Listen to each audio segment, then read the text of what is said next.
Welcome to this YouTube channel that is G equal to E square Gaurang effortless English academy. दोस्तों, आज हम sentence की definition के बारे में जानने का ट्राई करेंगे। ऐसा क्यों? क्योंकि मुझे आज तक सेंटेंस की डेफिनेशन समझ में नहीं आई। आई डोंट नो कि आप सेंटेंस की डेफिनेशन जानते हैं या नहीं। Anyway, come on friends, let's understand sentence definition.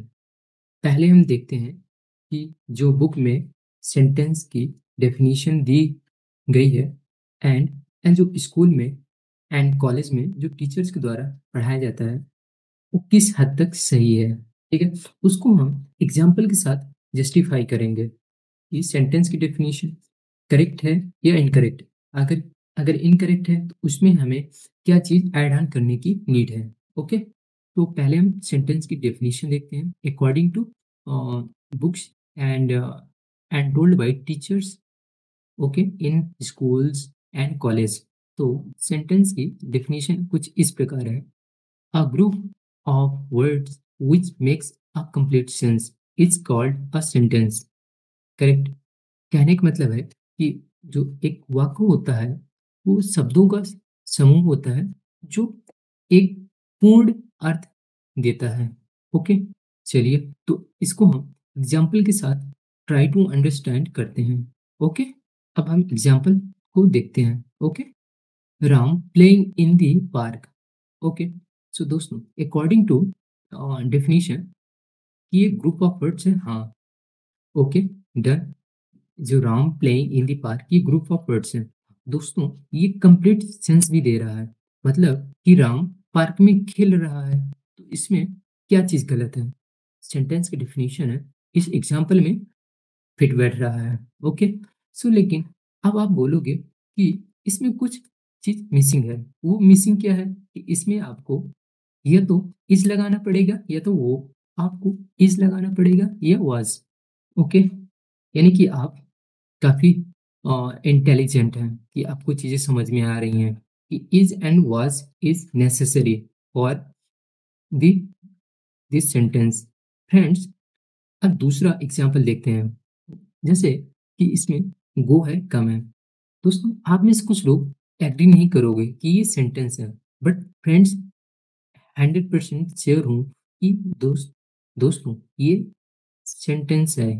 Okay, कैसे? इसको हम बहुत अच्छी तरीके से समझ सकते हैं। आइए समझते हैं इसको। आपने इम्पेरेटिव सेंटेंस के बारे में सुना होगा, जिसको आज्ञा सूचक वाक्य बोलते हैं। ओके, दोस्तों उसमें होता क्या है कि कोई पर्सन दूसरे पर्सन से रिक्वेस्ट करता है, या तो ऑर्डर करेगा या तो सजेशन देगा। यही जनरली होता है। ओके, इसको हम एग्जाम्पल के साथ ऐसे समझ सकते हैं। सपोज दो फ्रेंड्स हैं, वो कन्वर्सेशन कर रहे हैं, करेक्ट।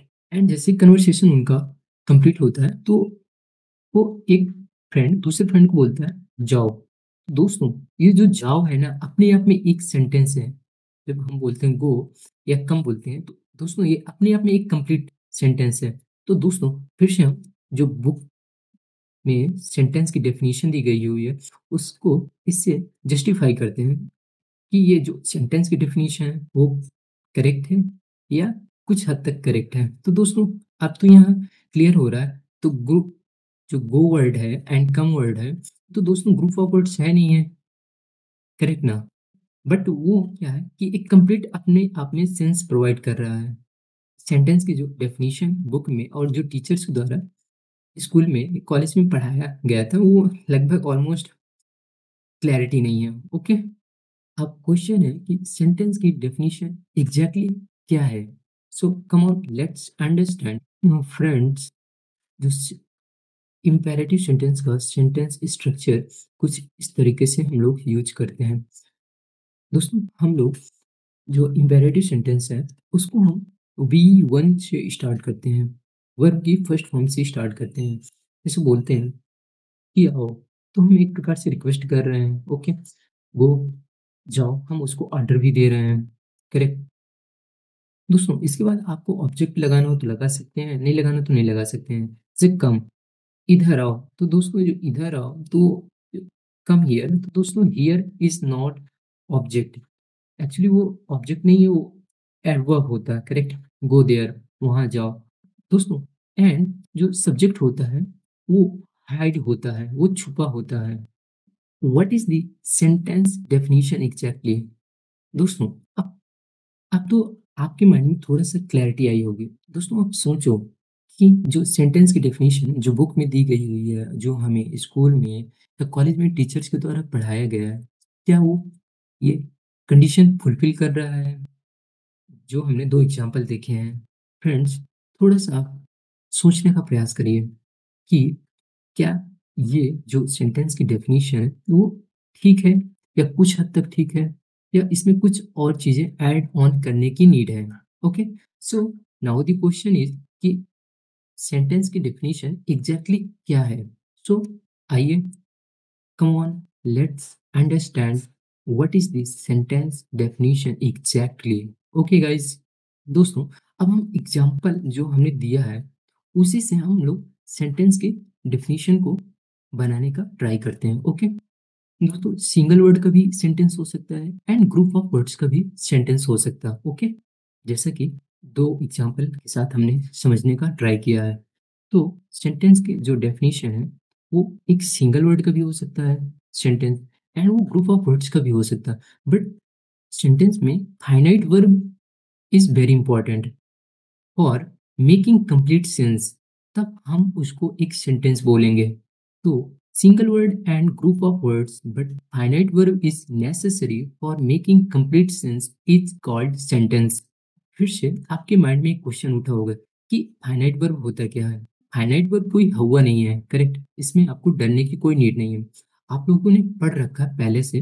बट वो टेक्निकल चीजें शायद आपको बताई नहीं गई, ठीक है। ट्राई टू अंडरस्टैंड करते हैं। दोस्तों, फाइनाइट वर्ब ना, वो वर्ब का 5 फॉर्म्स होता है। ओके, तो जैसा आपने सुना होगा V1, ओके, V2 और V3, V4 एंड V5। दोस्तों, जो V1 होता है ना, वो बेस फॉर्म होता है, वर्ब का प्योर फॉर्म होता है। उसी से V1, V2, V3 and V4 and V5 बनता है, करेक्ट। एंड V2 क्या होता है, वो सेकंड फॉर्म होता है। V3 थर्ड फॉर्म होता है। V4 आईएनजी फॉर्म होते हैं। एंड V5 बेस फॉर्म में जब हम यस एंड ईएस ऐड करते हैं तो V5 बन जाता है। बट दोस्तों, इसमें जो V3 एंड V4 है, तो दोस्तों हमको इसमें एक्सिलरी वर्ब ऐड करना पड़ेगा। दोस्तों, axillary verb is very simple, उसको हम दूसरे शब्दों में हेल्पिंग वर्ब भी बोलते हैं, करेक्ट। जैसे is, am, are and was were. जैसे दोस्तों, अगर आपको B1 का बेस फॉर्म, हम एक एग्जांपल ले लेते हैं। B1 जैसे गो, तो दोस्तों गो B1 है, बेंट B2 है एंड गॉन B3 है, गोइंग गोइंग B4 है एंड गोज B5 है। ओके, जो आप लोग बोल रहे थे कि इस सेंटेंस में इज या वाज मिसिंग है, तो दोस्तों वो अब ये जाके इज प्लेइंग कंप्लीट फाइनाइट पर देखा था कि Ram playing in the park, वो एक कंप्लीट सेंस दे रहा। बट हम लोग बोल रहे थे कि इसमें कुछ मिसिंग है। वो मिसिंग चीज क्या है कि हेल्पिंग वर्ब की मिसिंग चीज थी। या तो इज लगा दें या तो वाज लगा दें, करेक्ट। अगर इज एंड वाज भी ना लगाए तो उसका मीनिंग समझ में हम लोग को आ रहा था। बट जो सेंटेंस की जो मूलभूत रिक्वायरमेंट है वो दोस्तों फाइनाइट वर्ब होती है, correct.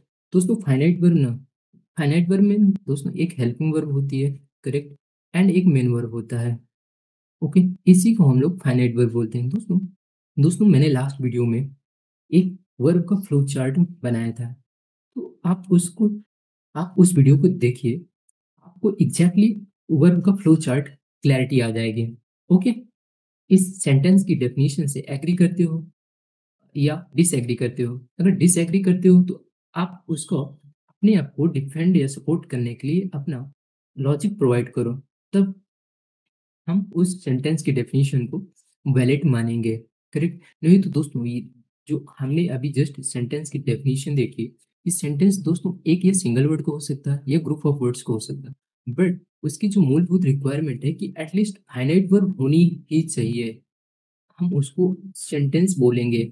Okay, sentence single word का हो या ग्रुप ऑफ वर्ड्स का हो, बट उसकी जो मूलभूत रिक्वायरमेंट है, जैसे बॉडी के लिए मूलभूत रिक्वायरमेंट क्या होता है?